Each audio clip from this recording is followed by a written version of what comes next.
Hello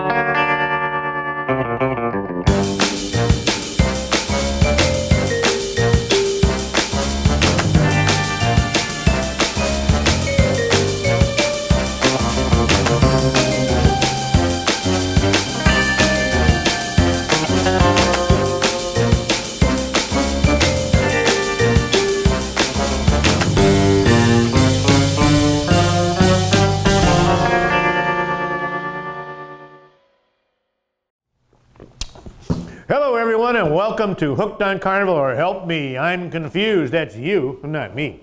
Each episode we hope to answer some of your questions to help improve your Carnival glass collecting experience.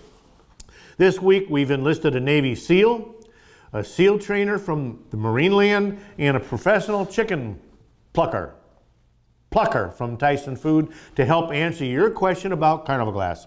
So with no further ado, let's get started.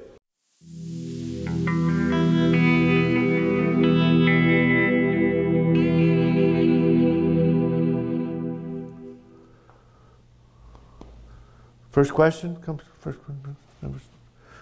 Oh, yeah, you're right, Tasha. Okay, tomorrow is Thanksgiving Day. Well, what are your plans? Oh, you're going to spend it with family. Well, that's nice. That's nice. Okay, but they don't see you very often. Yeah, I can understand that. So you thought that you, Boris, and Svetlana would drop in for dinner?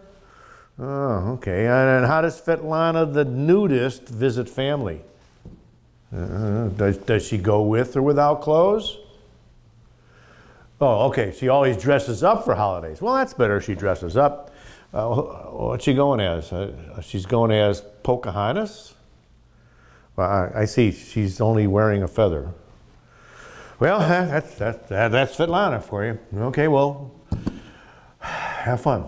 Okay. And Boris, you too. You're going to visit your family too, and you're going to bring the turkey. Well, good for you. Good for you. Boris, that's not a turkey. That's a turkey vulture, not a turkey. What's that? It all tastes like chicken. Well, yeah, I mean, you got a point there. Okay, well, have fun and save some of the leftovers for later. For you could have vulture sandwiches in the evening. Okay, Boris, you say there's always bones left over. Well, and you're the only one that asked for them? Well, at least you don't have to recycle or don't put them in your garbage or anything like that. That's good. Okay. Chew them good. Chew them good, okay. Did you guys know that Benjamin Franklin proposed that the American symbol should be the turkey and not the eagle? Well, Boris, I don't know what eagles taste like, and I don't plan on trying. Okay, let's get to the first question. Thank you, Tasha. Okay, first question. Put the answer back in there, and I'll get to the question on top. Okay, first question. It says, my piece has bubbles, a split, pigment, crizzles, a bent tooth, webbing behind the teeth. Is it bad? Well, you might not be happy, but congratulations, your piece has a unique birthmark in it, per Ron Smith. Okay, many things happen to pieces in the making at the factory, and they are features of handmade glass. Small bubbles are called seeds and are typically not harmful. Large bubbles are called blisters and can be dangerous if they are close enough to the surface. They might break open very easily. A split, called a tear, looks like a cut in the glass, but it was caused by the glass being pulled apart when the mold was open. When they opened the mold, the glass kind of spread apart a little bit and those little tears took place. Okay, but it was caused when the glass pulled open, and during the reheating and stretching in the shaping process could have also happened then. Pigment, or cores or streaks, look like strings of unmixed color, and crizzles are wiggly little lines that were created when the hot glass was being formed, hit a cold spot in the mold. If the mold was a little cold in one spot, a crizzle might have formed. Okay, they are healed and will be found underneath the iridescence. Okay, so the crizzles the spots have been healed and they're really underneath the iridescence, so it shouldn't be a problem. On occasion, the glass was bumped while hot, resulting in some odd looks to it. okay? Or a tool mark was left on the piece when it was, where it's fairly obvious. Again, when it was still hot and pliable, something might have hit it and caused a little bump or dent in it, okay? Webbing between the teeth means that there's a little too much glass in the glob, or as Kevin Costner in Waterworld, when he's starting to turn into a fish. Okay, so webbing between the teeth means there is a little too much glass in the glob. You don't want that between your fingers. Okay.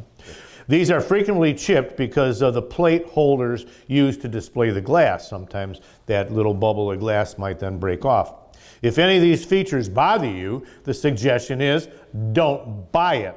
Okay. There is a great article on these features in the Carnival 101 website. Okay, go to the website and you can see the address along the bottom of your screen. Okay.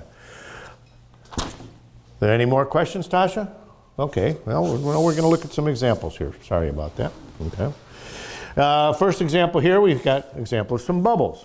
Okay, and this is a nice piece of glass, marigold in color, and you can see right around here in the surface there's a large bubble here, which is not large enough to be a blister.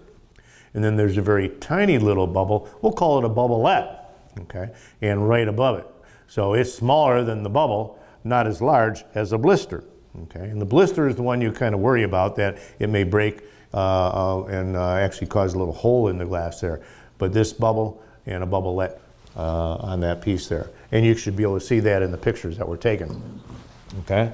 In this case, we've got a kitten piece, and the kitten piece has some crystals in it. And remember, the crystals were portions that where the mold may not have been hot enough, and the glass kind of spread apart and then came back and healed itself. But you see the little tiny little squiggly marks in the base and in the surface up here. And again, you might be able to see those in the pictures, close-up pictures that we're showing. Okay, so that would be an example of a crystal. Okay, that's a crystal. And this one, we've got examples of bent teeth and excess glass. And if you take a look at this pretty piece here, if we go along the outside, there are several places right here and right here where you can see the nice sawtooth edge along the outside is kind of deformed, I guess you could say, right here and right here, and something could have, maybe a tool or was bumped up against something while the glass was still pliable, and it pushed in those teeth, and it's not consistent all the way around, okay? And then there's also excess glass, and on here there's a place right on the back, right here, or along a little seam right there, and you get a little bit of excess globule of glass right on that. Okay, so those are some of the problems that you might find on a piece of glass. Again, if you can tolerate all those different problems, well, then you might want to buy that piece. But if they bother you, well, you'll always find another one somewhere in better shape, probably.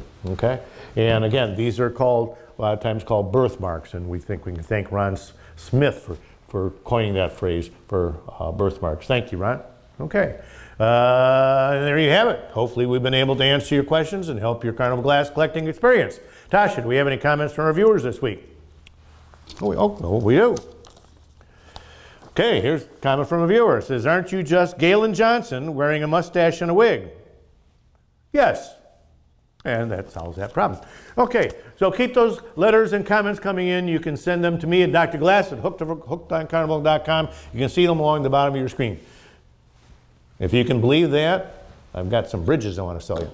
Okay, please write out and join your local Carnival Glass Club. They're the best places to get hooked on Carnival. For those who live in or near California, think about joining the Southern California Carnival Glass Club. They're a great club, and membership is no more than a trip to the zoo to see live turkey vultures. Yeah, Boris, I know. Okay. And you can see their website along the bottom of your screen. Turkey vultures. Turkey vultures, not turkeys. Turkey vultures. Vultures. Making it for Thanksgiving, right? Okay. So that's our show for today.